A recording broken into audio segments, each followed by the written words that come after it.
Can you tell me a little bit about this gravesite, which is in Vänersborg? And Yes. it looks very impressive. Yeah, it looks very impressive. It is very impressive.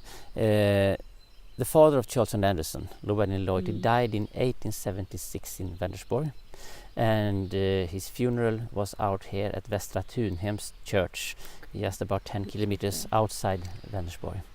And it was a very poor family.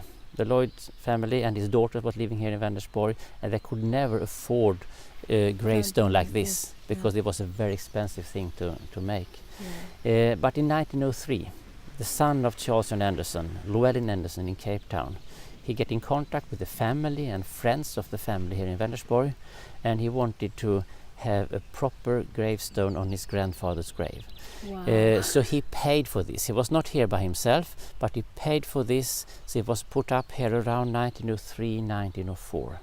And thanks to that we know where Lloyd's grave is today. Where he lies. Yes. And was this it was prior to him doing the same thing for his son on the border with Namibia and Angola? Yeah. This was before that? It was before that. And then after that he did the same thing in Africa? I think he did that around 1919 or something like that. Much later at his father's grave, Charles's grave. And then of course he asked, why does my grandfather had Lloyd as a family name, but my father Andersson? He didn't know the story. He didn't know really the story. Maybe his mum knew. Of course, she would have known. I think so. But this was a very expensive stone, of course, to erect here. It was. Yeah, it's amazing. It's quite. It's much more. I imagined it to be much more modest. Yeah, so I thought so. Yes, yeah, yes. It's quite. It's amazing. And I think this was also, because when Charles Andersson died in 1867, after his death, all his papers, books, diaries, everything went to Vänersborg.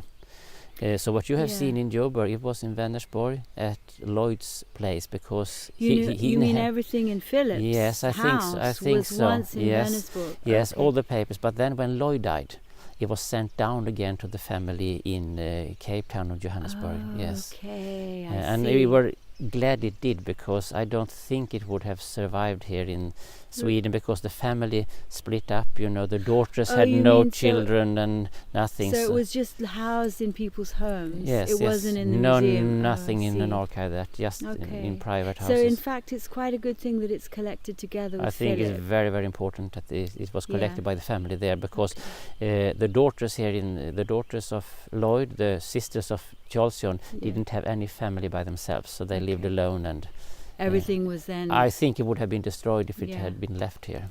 I think it's quite ironic, and maybe it's sad and ironic, but it's good that both the father Lloyd and then Andersson was so poor. Yeah, they struggled. Yeah. And then their son and grandson became so fabulously wealthy. I mean, he was a landlord in Johannesburg. Yes. And he was able to then commemorate his father and grandfather in this way. Yes.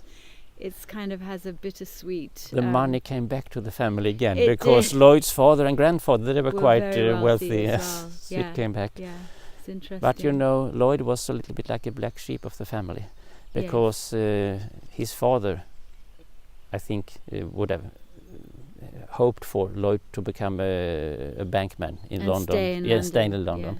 But what was he doing? Just out in the field, out in the nature, hunting birds. He had a fantastic life. He had a fantastic life. But I think Charles John had a much harder life. Much harder life. Much harder. Yeah. Much harder life. It was, yes. Okay.